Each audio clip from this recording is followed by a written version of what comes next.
வணக்கம். ரொம்ப நாள் கழிச்சு ஒரு வீடியோ. சரி, இனிமேல் கொஞ்சம் ஆக்டிவாக போடலாம் திருப்பி மறுபடியும் அப்படின்னு சொல்லிட்டு. அதனால் ஒரு சின்ன வீடியோ தான். இந்த வீடியோ வந்து பார்த்திங்கன்னா யாருன்னா நம்மளோட ஆளும் அரசாங்கத்தை பற்றியான ஒரு வீடியோ. எவ்வளவோ நல்ல விஷயங்கள் இருக்கும்போது இந்த ரோஸ்ட் பிரதர்ஸ்னு ஒருத்தர் நம்ம வந்து யூடியூப் சேனலில் பார்க்க முடியுது.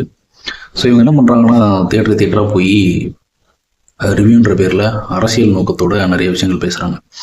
அப்போ அவங்களுக்கு எதிராக இருக்க கருத்துக்கள் கொண்ட மக்கள் வந்து பேசும்போது அவங்க மேலே வழக்கு பதியப்படுறதும் அவங்க அரெஸ்ட் பண்ணப்படுறதும் இருக்கே தவிர உண்மையிலேயே பிரச்சனையை ஸ்டார்ட் பண்ணுற இவங்க மேலே எதுவுமே இருக்க மாட்டேங்குது. அப்போ இந்த அரசாங்கம் எதை வந்து தூண்டி விடுது, நீ பரவாயில்ல போய் எனக்கு சப்போர்ட் பண்ணால் போதும், நீ யாரை வேணால் என்ன வேணால் ட்ரிகர் பண்ணு, we are okay with that அப்படின்ற மாதிரியான ஒரு மனநிலையில் தான் அரசாங்கம் செயல்படுதா? இவங்க மேலேயே ஆக்சுவலாக வழக்கு போடணும், இவங்க தான் பல பிரச்சனைகளை தூண்டி விடுறாங்க அப்படின்ற பட்சத்தில் இவங்களை தானே நம்ம முதல்ல அரெஸ்ட் பண்ணணும். அதை விட்டு அவங்களுக்கு எதிராக செயல்படுறவங்களாம் அரெஸ்ட் பண்ணக்கூடாது இல்லையா? முதல்ல ஒரு அந்த இடத்துல நியூட்ரலாக போயிட்டு இருக்க ஒரு மனுஷனை ட்ரிகர் பண்ணுறதே இவங்க பேசுகிற வார்த்தைகளும் இவங்க பேசுகிற விமர்சனமாக தான் இருக்குது. அப்போ பப்ளிக்கில் நீ அரசியல் பேசக்கூடாது ஒரு இதை வச்சுன்னு சொல்லி இவங்க 2 பேரை தான் முதல்ல அரெஸ்ட் பண்ணணும், இவங்க மேலே தான் வந்து கேஸ் போடணும், நியூசன்ஸ் கேஸ் போடணும் நான் எப்படி பார்த்தா.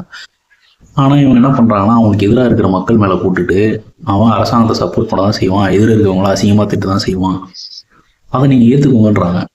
அவங்க யூடியூப் சேனலில் என்ன வேணால் பண்ணிட்டு போகிறான், அது அவங்களோட சொந்த யூடியூப் சேனலில் அவன் சொந்த கருத்தை பதிவு பண்ணுறான், அது வேறு மேட்டர்.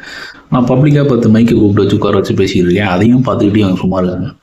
அப்போ இதுவே ஒரு ஃபாஸ்ட் மாதிரி தான் தெரியுது. எனக்கு சப்போர்ட் பண்ணால் ஓகே, எனக்கு அகேன்ஸ்டாக இருக்க மாடலில் தான் நான் தூக்கி அரெஸ்ட் பண்ணி உள்ள போட்டுருவேன். இதுலேருந்து எப்படி மற்றவங்களாம் எப்படி சொந்த கருத்தை எப்படி முன்வைக்கிறதுன்னு தெரியல. இப்போ ஒருத்தர் லூசு மாதிரி பேசிட்டு இருக்கேன், அவனை பார்த்து எனக்கு காண்டாகக்கூடாதுன்றீங்க. ஃபுல்லாக அரசாங்கமாக இருக்குது.